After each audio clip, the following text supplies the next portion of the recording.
I'm very proud that we're starting out the new year and the new decade on a strong foot.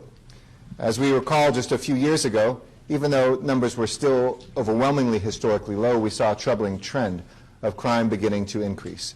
Violent crime, property crime, homicides, overall Part 1 crime. And we set about a comprehensive strategy, together with the City Council, together with law enforcement professionals, to continue to improve this department, to add strategies to our public safety arsenal, and to make sure that we were engaging community even more aggressively than before. And the numbers speak for themselves. Second year running, we have crime down in every major category here in Los Angeles City. We have homicide down 2.7%. This is the second lowest number since 1966 and the lowest rate in our city's history since then. Victims shot, which were up at the beginning of the year quite dramatically, but through the good work, again, of this department and its partners, victims shot were down 6%. That number is the lowest it's been in 21 years, and a sharp turnaround from an uptick that we saw.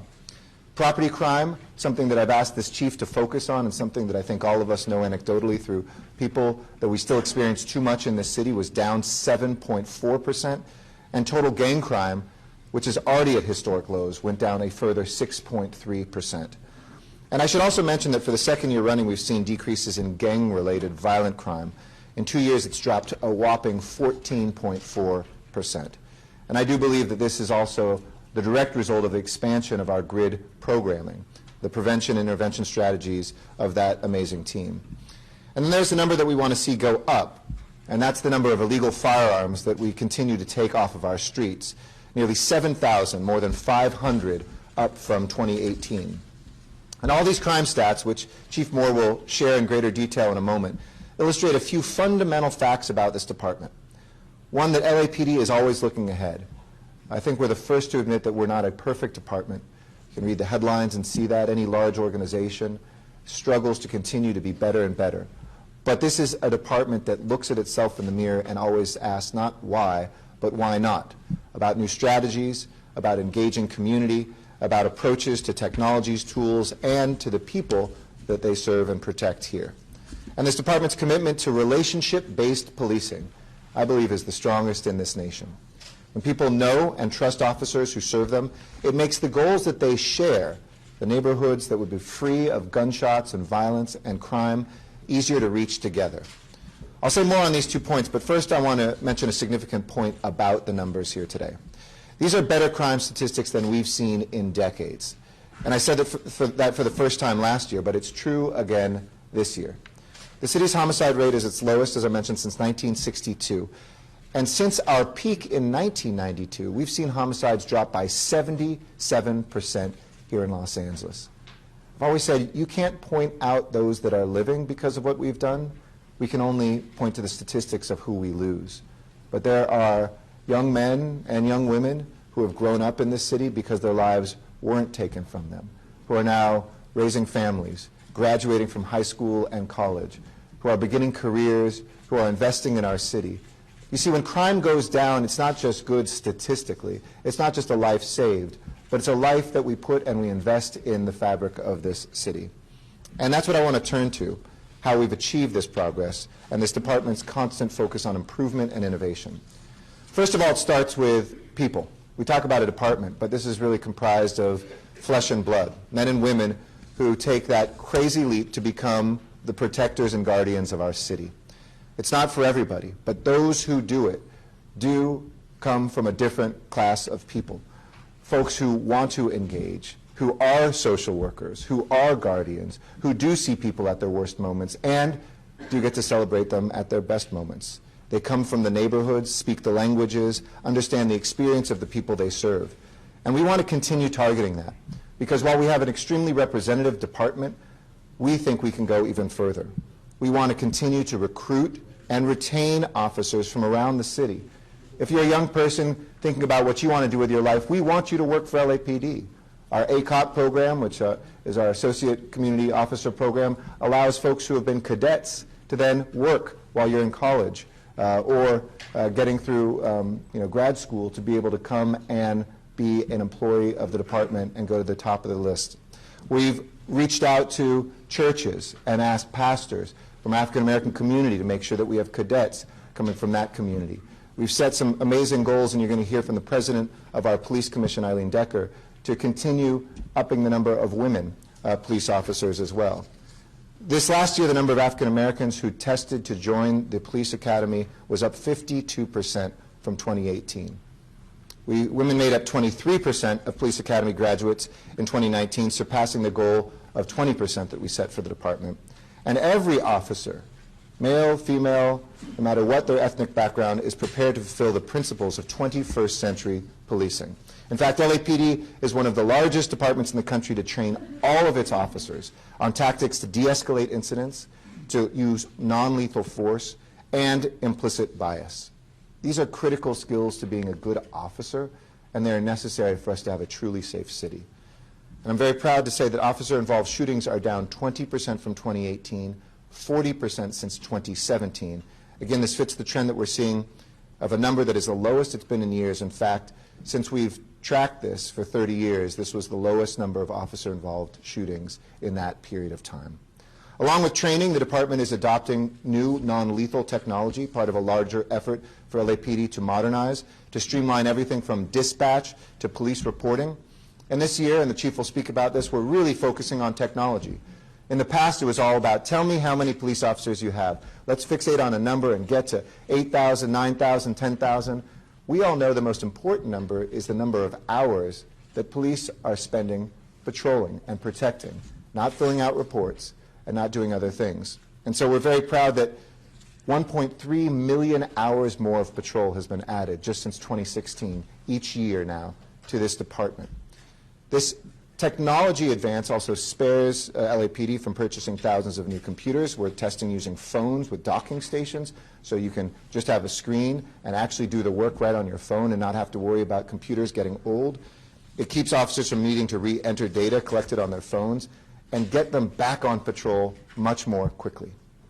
The idea here is simple: to improve service from officers, spend less time on paperwork so they can spend more time in our communities. In the last 2 years, we've kept our department strong at 10,000 officers, but the 1.3 million hours that I mentioned, that works out to about 625 additional officers equivalent. So we know the more that we invest in technology, it's not an additional pension, it's an additional hours. So it is fiscally strong, but it is also proven public safety strategy. This brings me to the second area I want to address about our core values and relationship-based policing. In our community safety partnership model, we have something that has proven, first in our public housing and increasingly now in our neighborhoods, a way to connect community in some of the toughest neighborhoods still left in LA with their department. CSP, instead of having maybe a 1 or 2 year assignment for officers, asks officers to commit to 5 years where they're going to get to know the neighborhood, every street, every block, and as many of those families and people as they can. It's where you know the name of your police officer, and the police officer who serves you knows your name too. This is about folks getting to know the depth and the richness of Los Angeles and making sure that families can walk around in their neighborhoods without fear. It's about hope for the future. And together last year there was a 7% reduction in violent crime and property crime in our CSP zones, which are some of the toughest places to police. Today CSP, as I mentioned, is in 6 public housing developments, which is where it got its start. But we've expanded to 2 neighborhood zones, Harvard Park, which we launched in 2017, one of the most violent places, especially for the African American community that had experienced the highest level of homicides for African Americans in Los Angeles. And the South Park neighborhood, which gained a CSP partnership last year with support from the Ballmer Foundation. And I want to thank Steve and Connie Ballmer and that organization for stepping up to provide some of these resources. At first, there were residents like Marilyn Green, who's with us here today. There's Marilyn over here. And we had a very emotional, moving time right here in the room talking about her journey. I think like many people in many communities of color, police weren't always seen as a friend. She didn't like the idea at first of CSP coming, of having a stronger police presence across from her. But over time, she got to know the people, the officers. And she appreciated how they spent time with kids in the neighborhood, felt more confident with her 14-year-old twins and 5-year-old grandson who were playing basketball in the park. And this fall, when tragedy struck Marilyn's brother passed of a heart attack, and our deep sympathies to you for that. I know these officers showed up at your house because they're part of your family. Another brother, grieving the loss of his twin, assumed they had come to give them trouble. They didn't come with trouble, they came with roses. They came with respect and love, and that meant the world to me, said Marilyn. And now to Marilyn, she says, they're like a big family now, and she calls them my police. Every resident of Los Angeles should feel like every man and woman wearing a badge is their police. Because they are. You pay their salaries. You are their bosses through me because you're my boss. And that's what makes CSP so effective, and the reason that we're going to continue expanding this. And I won't say where because I'll leave that for Monica Rodriguez. But it is through community safety partnerships that we'll continue on this trajectory of continuing to get even lower in this year, which was the lowest crime rate in decades. I'm wearing the pin of, and you see the badge, a few folks, Forrest got his on, of the original tin badge, a replica of it from 150 years ago when police officers became an official part of the city of Los Angeles. And while it's nice to mark history, it's even better to make history, to make sure we're not just looking back on the high points of the past 150 years, the learning moments, but looking at how we can be a part of writing a chapter of our own, guiding the men and women who guide us, the service and sacrifice and commitment that they give, folks that we remember like Juan Diaz, who gave his life this year. And in closing, let me just say how proud I am of this department, of everything that it has accomplished, of its ongoing work to diversify and connect with communities, of the risks that they put on the line every single day, and we know that that work is unfinished. We're happy to answer all questions, and we never try to sugarcoat the challenges that we still have, the mistakes that we make. But I always say the mark of leadership is not what you set out to do and whether you do it, but what happens when something you don't expect occurs and how you respond. And by that measure, whether it was crime going up a few years ago, whether it's moments when we still need to build trust, whether it's making sure we move away from looking at people, stopping them, and we get back instead to the old-fashioned policing of solving crimes, this was a very, very good year. We have zero tolerance for a department that doesn't respect the people of Los Angeles, but vice versa. We have an infinite heart for this city getting to know the men and women of this department who really own these stats this year. With that, let me turn it over to their leader, the Chief of Police, Michael Moore.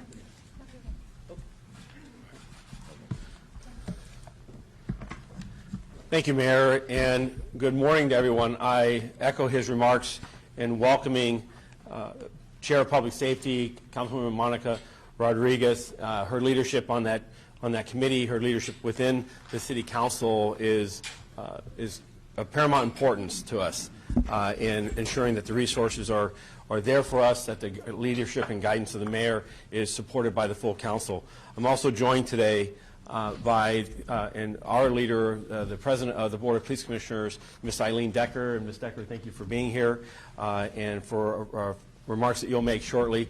And then the Director of the Gang Reduction Youth Development Office of the Mayor, Ann Trimbley, thank you for being here as well. So we meet each year around this time to acknowledge successes, to identify areas for improvement, and also to commit to a productive and focused year ahead.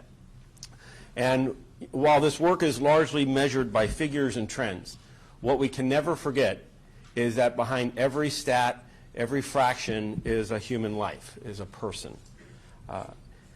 The support of the Mayor, the support of our elected officials is responsible for us for those stats and contributing resources and the needed leadership for us to pave a path that builds trust in our communities and achieves a type of public safety that we're happy to report today. Our cops count. Their work matters each day. And as their chief, I couldn't be prouder of their continued commitment to go out each day and take on perilous, at times uncertain circumstances, and to work with people such as we've talked about, Ms. Green and others, to find and build partnerships to overcome some of the obstacles of the past, some of the ghosts and troubles of our history, and build new relationships that involves a safer Los Angeles. I'm going to talk about crime numbers. Much has been described already by the mayor. I'm also going to talk briefly about our traffic safety. As important as it is that we reduce violence in all forms, whether it be family violence, gang violence, street violence, reduce the instances of property crime, people preying upon other people's homes and belongings, traffic safety in Los Angeles is also a critical component. The lives that are lost, the injustice that's done when people who commit crimes or commit an accident turn it into a crime. I'll speak briefly about our focus moving forward on that issue. I also want to talk briefly about our training and accountability, the use of deadly force, our statistics on that, modernizing our technology, increasing diversity, as has been referenced in our community engagement. Before I go any further, though, I do want to, as the mayor echoed, identify that this last year we lost 2 members of this department. Officer Esmeralda Ramirez, an officer working Pacific area, a police officer who sustained a traffic collision, and in the recovery from that collision, unfortunately, we lost her. And then Officer Juan Diaz, a young man full of promise in life who was out with some friends at a local taco hunt, if you will, trying to enjoy a summer evening in Los Angeles. And because of a simple remark, his life was violently taken from us. And his loss continues to hurt us each day. But those 2 individuals, when people ask a chief of police or the youngest officer, what causes you to do what you do? It's the lives that they lead. It's the values they live for. It's the demonstration of the loyalty to the people of the city that encourages us each day to not give up and to keep pressing forward. As was referenced, we have a 7% reduction in crime, a year-over-year reduction in crime. Some of our most historic lows. The pure numbers behind there, more than 1,600 fewer violent crimes, nearly 7,500 fewer property crimes. And in the era of time in which people look at criminal justice reform and people will throw rocks at it, at a time in which they look at resources that are available and scant in their depth and say, we can't do better. I'm proud of the work of our men and women, and I'm proud of the work in our partnerships with GRID and our communities and all of the city government and city family to achieving these results. As was mentioned, homicides, 7 fewer homicides this year. That's 253. That is the 10th year in a row under 300, and you have to, again, go back to 1962 to get a per capita equivalent, and you have to go to 1966 to find a pure lower number, this being one of the safest times in Los Angeles. I'm particularly pleased by the efforts of my team to my right, and I've got my senior leadership team here, and their work in the first quarter of 2019. Because while we saw a reduction in violent crime last year and property crime from 2018 to 2017, the first quarter we had some real problems. We saw an increase in violent crime, particularly in some of our most dangerous communities and communities that were suffering from gang violence and shooting violence. And in March and by April of last year, we actually had a year-over-year increase of nearly 70 more shooting victims than the year before. Our homicide numbers were being challenged from the success that we had seen. And I challenged the team. We worked closely with Ms. Trimbley and her team and her grid providers, with our community interventionists, with ambassadors, and with the very communities themselves. And through the focused effort of our men and women, in concert with a partnership of this shared responsibility of public safety, we ended this year with 65 fewer shooting victims than we did the year before. So a significant, when you look at that shift, that's 130 members, individuals of our communities who were not shot, that we saw a reduction. And that is the lowest number of shooting victims in the city in more than 21 years. That has been achieved largely through the engagement with our grid providers and through partnerships of understanding that gang violence can be lessened, that we can interrupt the cycle of violence, that we can interrupt the path to gang membership and gang engagement. And it's not just through enforcement. In fact, we will argue that enforcement is a consequence when the other matters fail. And that is our focus as we move forward, was to be precise, to focus on gun violence, to identify the communities that were being hardest hit, and to understand who was pulling those triggers. And that was the law enforcement side. But the interventionists and the community side, the faith community, the community marches and commitment by people such as Mrs. Hill was that we're not going to accept this, and we're going to challenge ourselves to be a safer community. Additionally, as we moved in success in violent crime, we saw successes in every category of property crime. Our relentless focus of engaging our community by deepening our bench in the sense of community volunteers. People registered through the mayor's office to be a volunteer with good backgrounds and a solid commitment to help this department as a force multiplier, but also to gain insight as to what policing in this city means and how policing is conducted and the role of prevention. As the mayor indicated, it was my focus and with Chief Beck's before me focus that in 2015, when we saw a return of violence and begin an uptick after year of decline, that we needed to put more officers on the beat. We needed to increase the instances in which officers and the community could work together. And we committed to realigning this organization and reorganizing it. This last year, we added the latest chapter of that, which was 200 additional personnel back to the field. By putting those officers back in uniform, back in a field assignment, facing and responding to community concerns and working with the community, that was more than 300,000 hours of patrol time. And I believe that that is a significant contributor to the success we're seeing. But it came at a pain. It came at a cost. There are resources in our specialized areas. There's resources in our training field. There's resources in other parts of the department of operation that we had to step back from.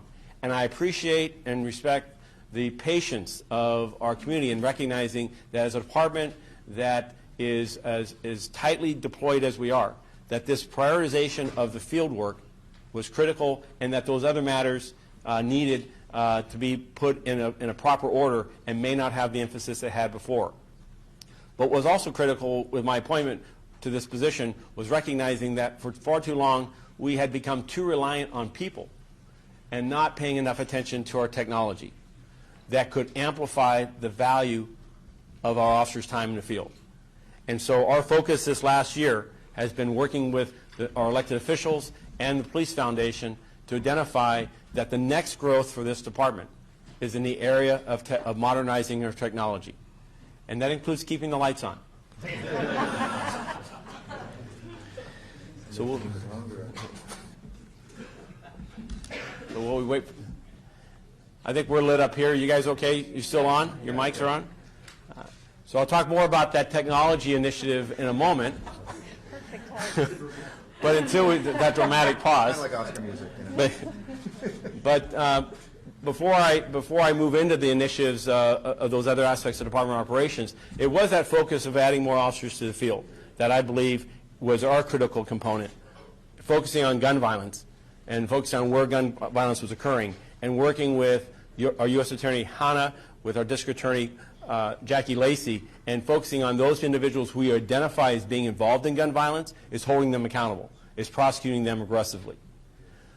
As we move from the success of crime and our efforts to reduce crime, I want to move into an area of traffic, an area that with Vision Zero under this mayor, his leadership of establishing a safer Los Angeles by having our streets safer, by having our pedestrians and motoring public safer. I want to talk about briefly our results this last year. Citywide traffic collisions in this city were reduced with 700 fewer collisions this year than last. There were 4 fewer fatalities, which, while is a small number, is a 3-year trend of a reduction year after year of fewer traffic fatalities in the city of Los Angeles than we saw at our high of in 2016, where that number was 261 fatalities.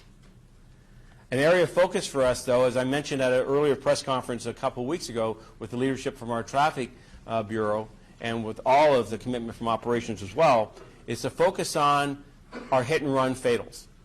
Hit-and-run fatals in the city of Los Angeles is a troubling challenge for us. Overall hit-and-runs in the city, which is about half of our reported traffic collisions, the vast majority of them don't involve injury, They involve minor fender scrapes and bumps, and are actually down, which is a good result. People are taking responsibility for their action. They make an accident, don't make it into a crime.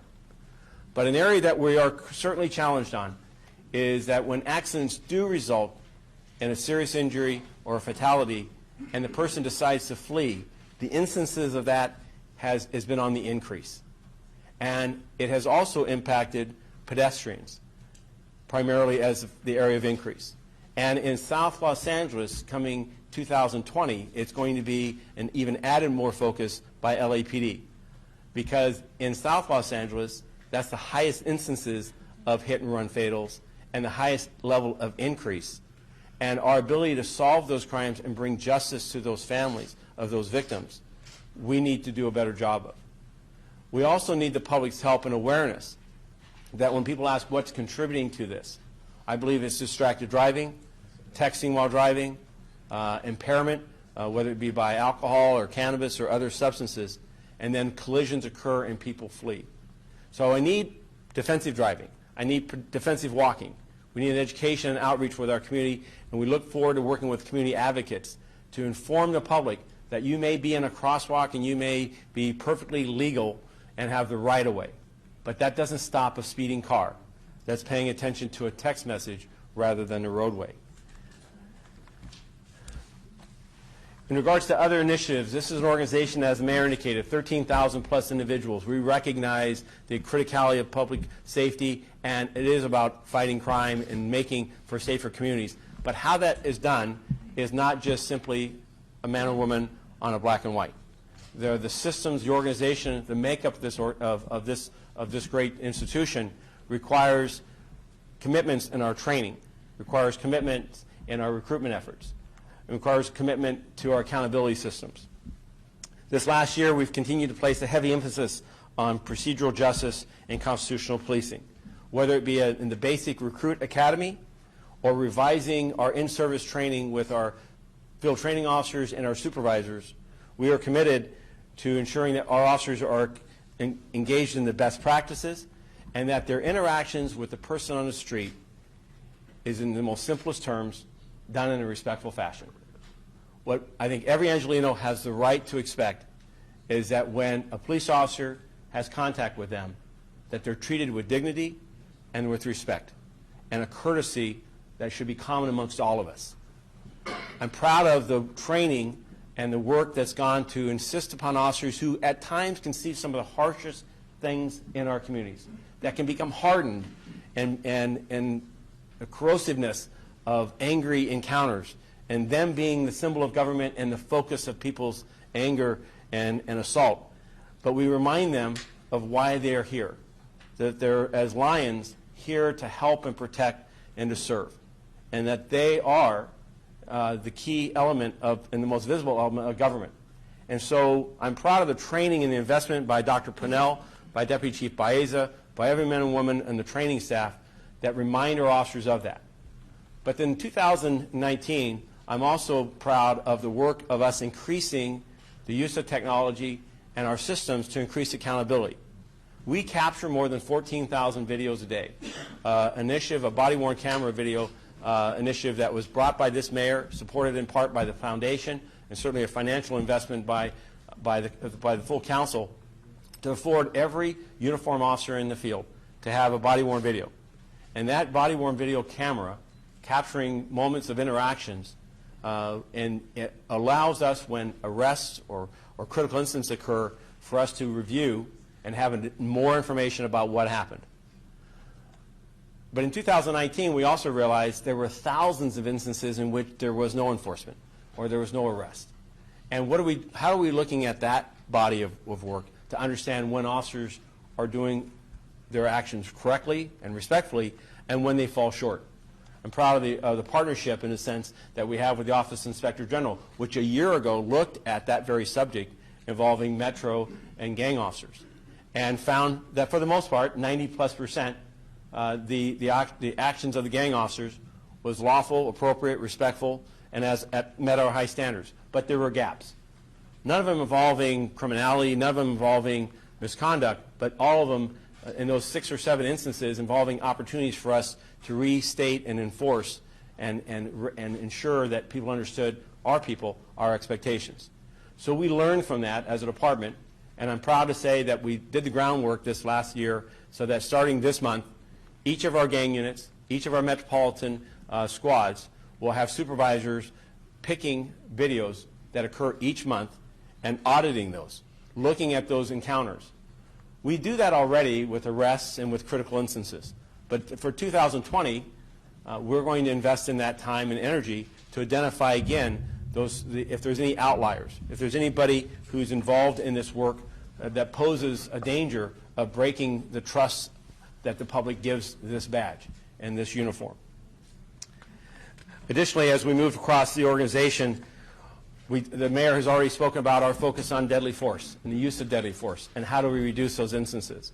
Additional commitment we saw in the last 5 years is America, not just Los Angeles, look to the instances of the use of deadly force by police and challenge that as a department, as a profession, how do we lessen those instances, the reliance upon that extreme, while at the same time providing for the necessary protection of our officers and the communities in which they serve. This department invested greatly in added tools and added training, de-escalation, command and control, and restating our standard that the use of deadly force is only when necessary, not as an option, not as an available option, but when necessary in defense of an officer's life or a citizen's life to an imminent threat of death or serious bodily injury.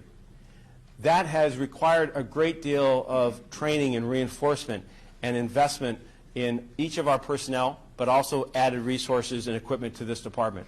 And I'm proud that we saw a reduction from 2017 of 44 officer-involved shootings to 2018, that number dropped to 33. Already, those were lows for 30 years, and this last year, that number dropped to 26, which is, in our recorded history, as the mayor indicated, since we have records to be able to can find them, the lowest number of officer-involved shootings in our history. The number of officer-involved shootings is an important parameter. We can, and my desire is to have 0 officer-involved shootings. I would love for a day such as that. But in America, in a very violent society, we also know that officers come under assault, and others, and innocent people as well.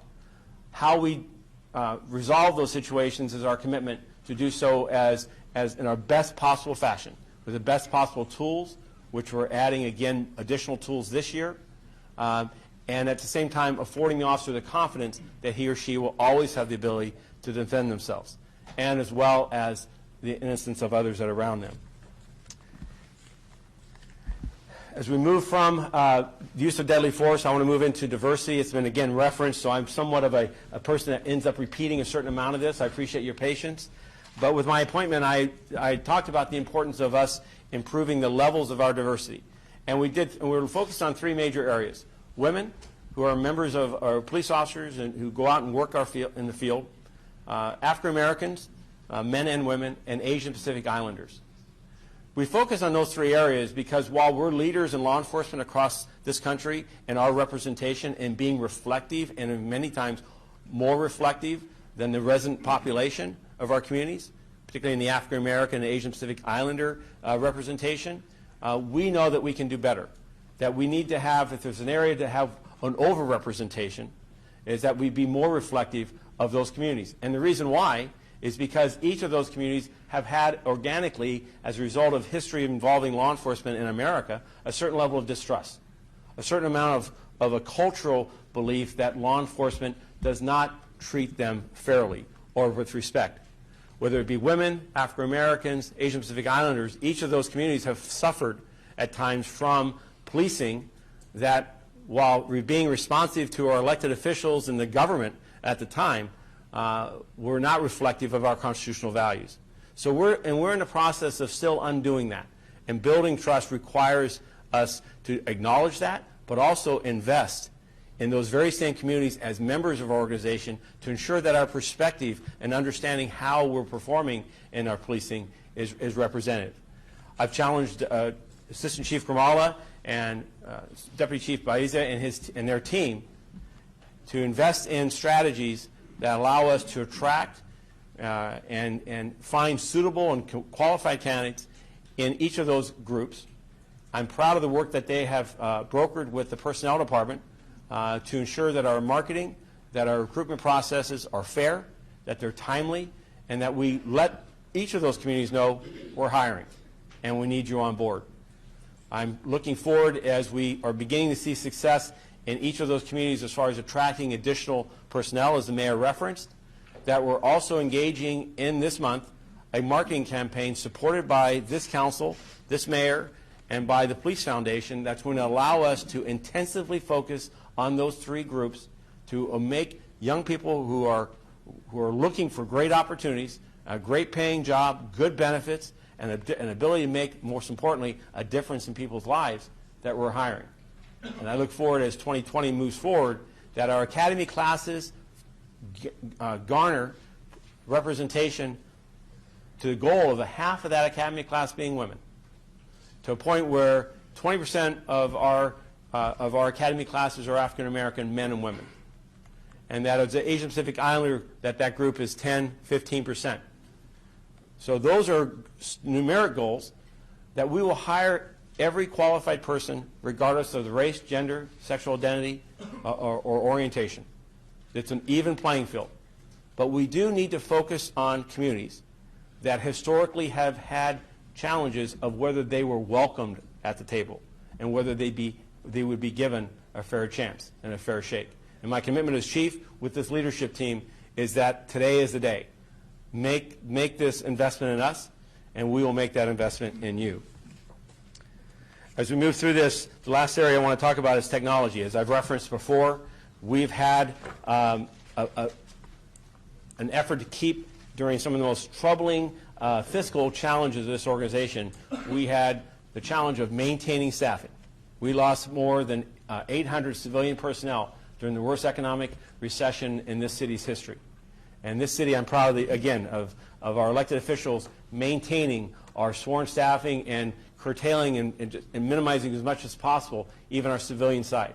And over the last 4 years, we've been able to start restoring those positions, which I think, again, is helping public safety, help improve the tenement of people feeling safe in the city that's serving them.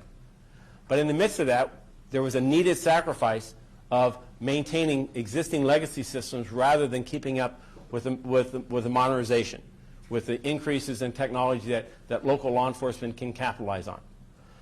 So with my appointment, I believe that, and I firmly believe today, that this organization properly focused in modernizing its technology with the support of this mayor, who this last year brought $12 million into our budget to begin that first investment, if you will, in that modernization effort, under the leadership of Commander John McMahon and the assistance of Paul Marks and their team, is beginning a process of modernizing our systems. When people ask, well, what is this modernization about? Well, in the most simplest terms, it's about putting more officers on the street and giving them more time to work with communities, to form the relationships that you've heard about with South Park, to form the relationships that we look forward to in the next community safety partnership, to form the relationships and understanding of people experiencing homelessness and our outreach and engagement and how we can help support their efforts to find housing and supportive services. Those encounters take time. And today, half of an officer's time is drawn into writing a physical report. 400,000 reports last year. Those reports take hours to complete and review. And it's a paper shuffle. And technology can fix that. Technology can address that. And I look forward, as we move into 2020, we'll be adding a modernized Wi-Fi, something that many people are going, you don't have Wi-Fi. We're going to be adding 1990s technology, if you will, 2005 technology, but those are the direct results of beginning steps of investing in our technology that's going to allow officers to free them up away from desktop machines. It's going to allow an officer to rely on his or her cell phone as a means in which to communicate with dispatch, as a means in which to complete a report, as a means in which to go about their day rather than being stuck at a station, rather than being stuck to a car. So those investments, again, it's a private-public partnership that is going to be multi-year. We didn't get in this situation overnight, and we won't get out of it. But I do believe that as you ask and challenge going forward, how are you going to improve technology?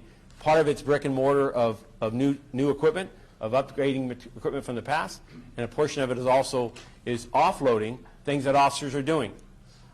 Under the leadership of this council back in, and I'll draw to a close, and the leadership of this council in 2015, they challenged us to, in those 400,000 reports, to find a way in which people could submit victims of crime online reporting that would not jeopardize the underlying investigation, that would not short-circuit our responsibilities to properly investigate and pursue those responsible for crime, but would save officers time. And the department began its efforts, and I'm proud to say that this last year, more than 10,000 reports were submitted online. Those 10,000 reports, including more than 1,400 hit-and-run investigations that had property damage only, no investigative clues, no action that the officer could follow up on. So basically was done for insurance purposes and us to understand the instances of where crime was occurring. All that information could be gathered online. Those 1,400 reports typically would take an officer 2.5 hours and a supervisor to fill out and complete and review. Those 1,400 reports were done online. The citizen immediately, the community member immediately got the results of that investigation, were able to proceed to their next step, and we garnered the necessary information we need to try to deter hit and runs and to understand the patterns and frequencies of them. We look in 2020 to continue that effort, to expand it into other crimes and instances in which our investigative efforts of the officer on scene can be matched by an online communication, by a communication in which it does not involve the physical involvement of an officer, which will free an officer's time. The idea with this effort is to reduce an officer's time from 50% of administrative time to 25%. By doing that, we will add thousands of full-time equivalents. The growth of this department will continue. So thank you for your time and energies on this. I want to introduce the Chair of Public Safety, Councilwoman Monica Rodriguez. Thank you, Chief, and good morning, everyone. And I want to commend the men and women of this incredible Los Angeles Police Department for their work in helping us to be here this morning and mark on these incredible gains. But this wouldn't have been achieved without the work and partnership of the residents of Los Angeles. Much of the work of the Los Angeles Police Department and the success of this department really relies heavily on the partnership that we have with members of the community. Those great achievements were reflected in the work of, for example, the Community Safety Partnership, which Marilyn, thank you again for joining us this morning, and sharing the stories of the success of how this collaborative relationship between the members of the Los Angeles Police Department and residents in South Park has helped us to better deliver a more safe community. I'm very excited that eminently we are about to launch the first in the San Fernando Valley in my district, the first community safety partnership in Pacoima at the San Fernando Gardens. And it's with the collaboration and work of this Los Angeles Police Department to help build better community relations that I believe we will then achieve even greater improvements in public safety for all of the residents in the city of Los Angeles to continue to remark and enjoy.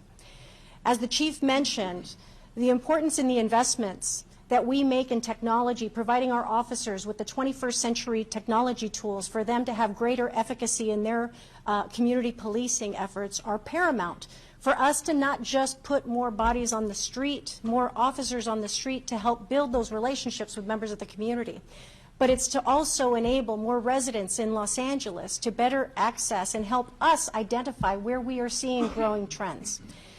Tools like the online reporting of incidents will better help us identify where we are seeing many of these criminal trends so that we can address them more swiftly. So we need the partnership of the residents of Los Angeles to participate with us to help assure that we are, in fact, America's safest city.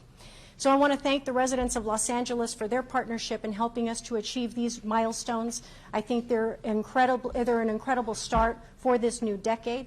And as a Los Angeles City Council and the mayor, as we continue to invest more in 21st century technology tools to help empower our officers to have greater presence on our streets, to be able to build more of those relationships with members of our youth so that they then become the next generation of Los Angeles police officers, that we will continue together to help achieve these greater goals and trends and continue on a better trajectory.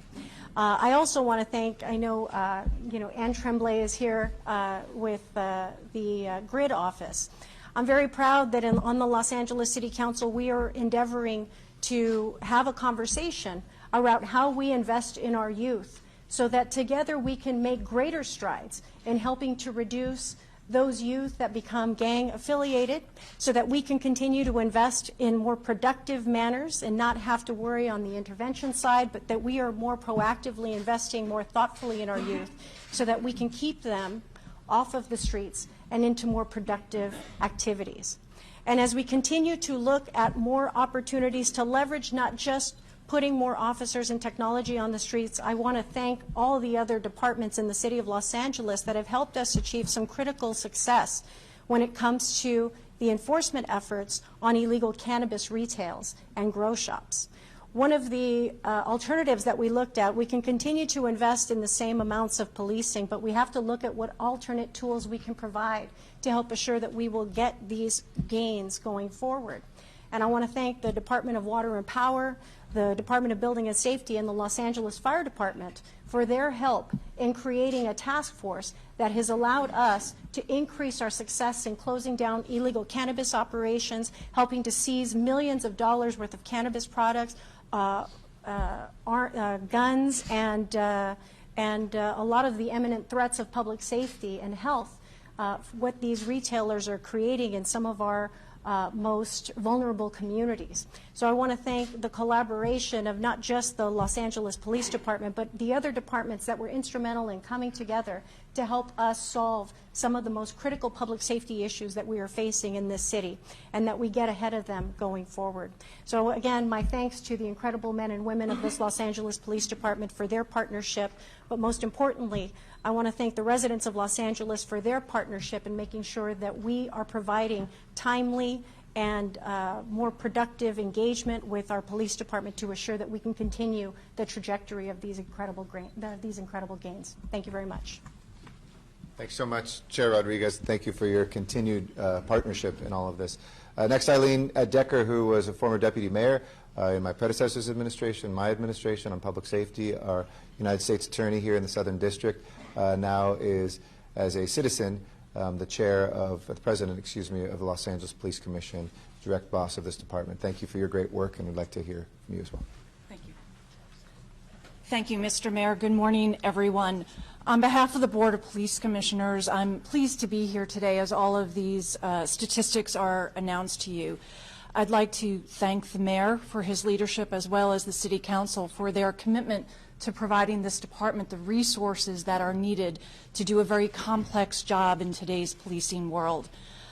Their job is not easy. There's a lot of competing demands for resources in this city, but they do not neglect this department. In fact, they enhance its capabilities to do its job every day. So thank you for your leadership, Mr. Mayor and Councilwoman. I'd also like to acknowledge, of course, our Chief of Police, who you heard from, and you heard the crime statistics, the use of force statistics, along with the command staff, and perhaps most especially the men and women of this department who work so diligently every day to protect and serve the residents of this city. As acknowledged earlier, they could not do that without the great partnerships in the community. Since becoming president of the commission, I have had the opportunity to meet with many, many community groups, and I see their passion in working collaboratively with this department in driving crimes down. That goes from the partnerships of the CSP program, the community-based organizations that work with the GRID team, you'll hear more about that, and independent groups like the Watts Gang Task Force that is deeply committed to working with this department to make the numbers that you heard about today even better in the future. I'd also like to just take a moment to acknowledge the comments made previously about the importance of diversity. I think the Commission is deeply committed to that as well, particularly when it comes to creating more gender balance in this department. It is imperative for the future of the city, the future of the department, that we succeed in achieving greater diversity in the department and greater gender balance. Women, of course, are 50% of our population. By national crime statistics, more than 50% of crime victims, and they too need to feel very represented in their police department to ensure they feel comfortable coming forward with the crimes committed against them. Finally, with respect to the use of force numbers, you heard in detail from the Chief of Police about the numbers this year. And of course, we are pleased to hear about the numbers of officer-involved shootings and use of force going down. And that's critically important, obviously, to the role of the Police Commission and our oversight. We do want to acknowledge the efforts of the training division to constantly train and improve the tactical capabilities of the officers on the street and the policies such as de-escalation, which we believe have gone far. But the numbers you heard today, I want to be clear, is not our destination. We're not satisfied with these numbers. We are going to work diligently in conducting our oversight in ensuring that the policies and the implementation of those policies go in the right direction to further drive those numbers down in the future. That is key to our role as a police commission, but also key to ensuring that the city and the residents of this city feel greater confidence and trust in their own police department. So thank you very much. Mr. Mayor. Thank you, Madam President. Thank you so much. And finally, Anne Tremblay, who's been lauded by all four of us, but who leads an amazing team of folks who often themselves have lived experience with interactions with law enforcement, with the criminal justice system, having been members of gangs. These are folks who are out there every single day getting between the guns, bringing the peace to the community, and doing incredible work not just to save that moment, but transform the lives of people touched. And we really appreciate her extraordinary work, Anne Tremblay. Thank you very much, Mayor Garcetti, and thank you for your extraordinary leadership and support that you provide for GRID and for young people throughout Los Angeles. Our job at GRID is to take a comprehensive approach to ending gang violence, going beyond suppression and supporting crime reduction that happens most effectively at the community level. To accomplish that, we partner with 25 community-based service providers, university research partners, and everyday Angelinos to provide prevention, intervention, and incident response in neighborhoods most affected by gang activity and gang violence. And because our focus is serving neighborhoods with the highest needs and young people most at risk, some of our most well-known programming is with the Department of Recreation and Parks. Together, we provide local youth employment opportunities and create safe, inclusive spaces at 32 recreation centers through our annual Summer Night Lights program. This work matters, and it's making a difference. Alongside our partners at LAPD, our gun buyback program has collected over 5,500 firearms since 2013. In 2019, we saw a 6.1% decrease in violent gang-related crime in the 23 grid zones compared to 2018, and a 13.6% reduction when compared to 2017. Our community intervention workers responded to more than 500 shootings and homicides last year. Collectively, they put in over 90,000 hours of proactive peacekeeping by supporting safe passages around schools, keeping the peace at funerals and vigils, mediating tough disputes, and directing families in need to victims assistance programs. We're working hard to make more, to help more Angelinos. In 2019, we saw a 5% increase in the number of young people and their family served by our prevention and intervention providers throughout the city. That's 6,800 youth and young adults just in 2019. That's families helped and neighborhoods transformed. Our research partners have shown how the work of GRID prevents gang retaliation. The most recent report estimates that GRID's response led to a 41.7% reduction in gang retaliations over a 4-year period. That's an estimated 27 fewer homicides and 87 fewer assaults each year in South LA alone. These are extraordinary successes, and none of them would be possible without collaboration. I want to thank and acknowledge our more than 100 community intervention workers, 250 program and case managers, and the staff of the Mayor's GRID office for their commitment to breaking cycles of violence in our city and helping residents across LA create the safe neighborhoods they deserve. Thank you. Thank you, Anne, and thank you to the City Council for their stalwart support as well.